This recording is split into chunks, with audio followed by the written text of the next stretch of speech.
अस्सलाम वालेकुम वरहमतुल्लाहि वबरकातुहू। इत्तेहाद न्यूज़ में आप सभी का खैर मकदम है।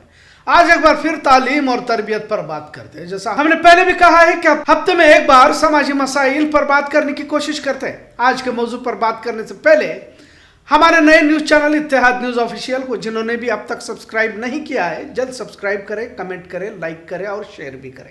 खैर, मौजू की तरफ बढ़ते हैं। मुस्लिम समाज आज दुनिया भर में मुख्तलिफ मसाइल से जूझ रहा है। हम हर चीज पर वक्ती तौर पर करना चाहते हैं। गाजा पर हमले आज भी जारी है। लाखों लोग खाने पीने और बुनियादी जरूरतों से महरूम हैं। वहीं अब इसराइल ईरान जंग भी पिछले 8 दिनों से शिद्दत अख्तियार करते हुए देखने को मिल रहा है। तो लिहाजा हम आजकल ईरान इसराइल पर ज्यादा तबसरा करते हुए देख। खैर, आज के मौजू में कोशिश करते हैं कि किस तरह भारत की सरजमीन पर जहां मुसलमानों को रोजाना निशाने पर लाया जा रहा है, वही मुस्लिम समाज आज भी बेदार क्यों नहीं होना चाहता। समाजी, सियासी, माशी और तालीमी मैदान में हम पिछड़ क्यों रहे। बहरहाल एक बार फिर हालात का तस्करा इसलिए करते हैं ताकि कम से कम इन मसाइल को हकीकी तौर पर तस्लीम तो करें। महज बातें, बहस, मुबासों से ऊपर उठकर इस समाज के कुछ लोग आगे तो बढ़े, वरना तो गैरों के सामने सरों को झुकाने की आदत जिस तरह से अब हमारे माशरे में आम होती जा रही है, ऐसा लग रहा है कि शायद आने वाली नस्ल इसी गुलामी को सही समझकर गुलामी में ही अपने वजूद को बचाने की कोशिश न करे। खैर, तालीम के मैदान में हम पीछे होने की बात जरूर करते हैं, पर मुस्लिम समाज में बढ़ती बुराइयां बजाय काबू में आने के बेकाबू ही होती जा रही हैं। एक के पीछे अगर हम पड़ जाते हैं तो उसी पर पूरा समाज लग जाता है। यकीनन तालीम मैदान में हम पीछे हैं। अब क्या बात हुई कि हर गली मोहल्ले में भी स्कूल ही खुलते जा रहे हैं। छोटे बच्चों की फीस 10,000 से लेकर 20,000 तक ली जा रही है। किताबें, यूनिफॉर्म, फिर ऑटो।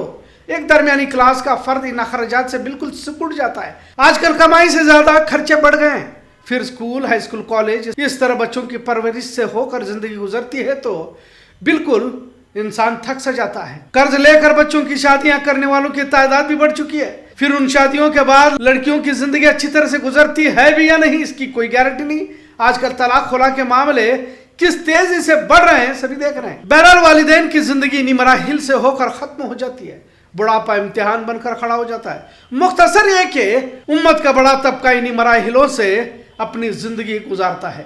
अब इसके लिए इन तमाम मसाइल के दरमियान दीन की अहमियत, दीन की खातिर कुछ कर गुजरना, कब्र हश्र के मराहिल पर संजीदगी से सोचने का उसे वक्त भी नहीं मिलता और कोशिश भी नहीं होती। अगर कुछ जमातें काम करें तो एक महदूद दायरा, उससे बाहर कुछ नहीं है। आज अगर हिंदुत्व तंजीमें या फिर फिरका पर ज़हनियत का वसी दायरा देखने के बाद लगता है कि हम आखिर कहाँ आकर खड़े हुए। बात बुरी लगती है, लेकिन दीनी रहनुमाओं ने भी जिम्मेदारी पूरी तरह से कहाँ निभाई। और ये बात जिम्मेदारी से कहना चाहूंगा कि पिछले 50 सालों में मसलकों के झगड़ों के सिवा हमने दीन की खातिर कुछ कर गुजरने का जज्बा उम्मत में पैवस्त किया कहाँ है और करने की कोशिश कहाँ की हुई है। कौन जन्नती, कौन गुमराह, कौन आशिक रसूल इन दायरों से बाहर कहाँ है। जाहिर है दीन के दाई, दीन के मुजाहिद इस कौम में पैदा होने से रह गए, क्योंकि इस्लाम से ज्यादा हमने अपने मसलकों पर ही तो ज्यादा तवज्जो दी है। आज अगर आरएसएस 100 साल में इक़्तिदार तक पहुंच चुका है तो उसकी अपनी मेहनत है। उनके रहनुमाओं ने अपना एक मकसद बनाया और उसी मकसद के तहत अपने कौम की रहबरी वो करते रहे। जैसा हमने पहले भी कहा है कि आज तालीम का रोना रो रहे हैं। मुसलमान तालीम में पीछे हैं, इसके लिए माशरे की तरक्की नहीं हो पा रही। पर जो लोग तालीम हासिल करके ऊंचे ओहदे पर पहुंच गए, उन्होंने कौम मुस्लिम के लिए क्या किया है। आज ऊंचे ओहदे पर फाइज तो हो जाते हैं, लेकिन उन्हें मुसलमानों से किसी तरह का लेना देना नहीं रहता। यहां तक कि जब बड़े अफसर बन भी जाते हैं या बड़े ओहदे पर फाइज हो भी जाते हैं तो इन्हें सलाम का जवाब देने तक की तौफीक नहीं होती और वो मुनासिब भी नहीं समझते। मतलब तालीम के मैदान में आगे बढ़ जरूर रहे हैं, पर बतौर मुसलमान बनकर कौम मुस्लिम के खिदमात अंजाम नहीं देना चाहते। और इसकी वजह यह है कि सिर्फ तालीम पर ही तवज्जो दी गई, तरबियत से हम पीछे रह गए। जाहिर है आज वही लोग मुसलमानों के खिलाफ या इस्लाम के खिलाफ बोलने से इन्हें डर तक नहीं लगता और इन्हीं लोगों को यह फिरका परस्त या तो फिर भाजपा जैसे पार्टियां इस्तेमाल कर लेते हैं।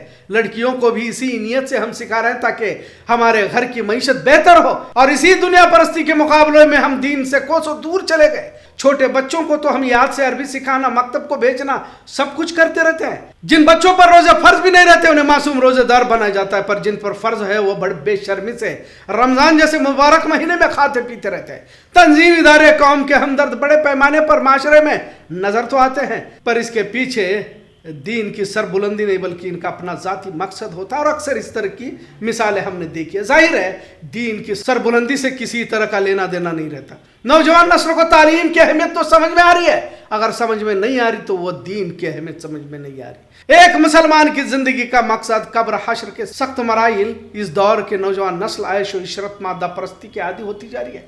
कॉलेज के लड़कियों में शर्म हया का फुकदान देखने को मिल रहा है, लड़के ऐश परस्ती और नशा की नजर होते जा रहे हैं। हमारा इस्लाम की क्या तारीख रही? जब खालिद बिन वलीद रज़ियल्लाहु अन्हु का इंतकाल हुआ तो जनाजे की नमाज हजरत उमर रज़ियल्लाहु अन्हु ने पढ़ाई और नमाज से पहले कहा कि आज माए खालिद बिन वलीद जैसा इस्लाम का शेर पैदा करने से माए माजूर हो चुकी है। हम आजकल फेसबुक मुजाहिद बन चुके हैं, सिर्फ स्टेटस लगाने तक ही हमारा जज्बा जोश मारता रहता है। मैदानों में उतरने की शुजाअत किसी मर्द में देखने को नहीं मिलती। कहते हैं लड़कियां बेगैरती का मुजाहरा करते हुए भगवा लव ट्रैप में आसानी से फंस जाती है।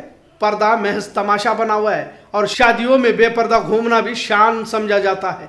जब पर्दे की आयत नाजिल हुई तो दुनिया की सबसे बाहया औरतों ने दुनिया के सबसे बाखलाक मर्दों से पर्दा किया था। आजकल तो दुनिया के कुछ ठीकरे हाथ आ जाते हैं तो आंखों के पर्दे की नसीहत कुछ खवातीन करने लगती हैं। मतलब हमने दीन की खातिर जान लुटाने वाली ना तो लड़कियों को पैदा किया और ना लड़कों को पैदा किया और ना उसका सबक हमने सिखाया। कुर्बानियां लाजिम है और कुर्बानियों से मुराद ही हमने जानवरों को ज़ुबा करना समझ लिया। तालीम का नशा सर चढ़ के बोल रहा है। तालीम और तरबियत को अहमियत देते हमने तरबियत को तर्क कर दिया, जिसका नतीजा देखने को मिल रहा है। एक बेहतर माशरा तालीम ही से तश्कील दिया जा सकता है, अरे बात सच है। लेकिन तालीम अगर रुपया कमाने के लिए हासिल की जाने लगी तो समाज के लिए एक रिश्वतखोर अफसर ही हम पैदा कर सकते हैं। काम से तो इन रिश्वतखोर अफसरों से कुछ लेना देना नहीं रहता, किसी तरह का सरोकार नहीं रहता। बहरहाल आज के इस मौजू के पीछे का मकसद ये कि तालीम तरबियत के बगैर नामुकम्मल है। छोटे बच्चों को जितनी संजीदगी से दीन की तालीम देने पर हम जोर देते हैं, उससे ज्यादा 10वीं के बाद दीन की समझ दिलाना जरूरी है, वरना ये माशरा इसी तरह भटकता रहेगा और हम सिवाय अफसोस करने के कुछ नहीं कर पाएंगे, क्योंकि अब तक हमने इसी तरह अपने नस्लों को बर्बाद किया हुआ है और आने वाली नस्ल के लिए हमारे पास कुछ नहीं है, इतना जरूर है। आज का मौजू कैसा लगा इस पर जरूर कमेंट करें। इत्तेहाद देखने के लिए शुक्रिया। अल्लाह हाफिज।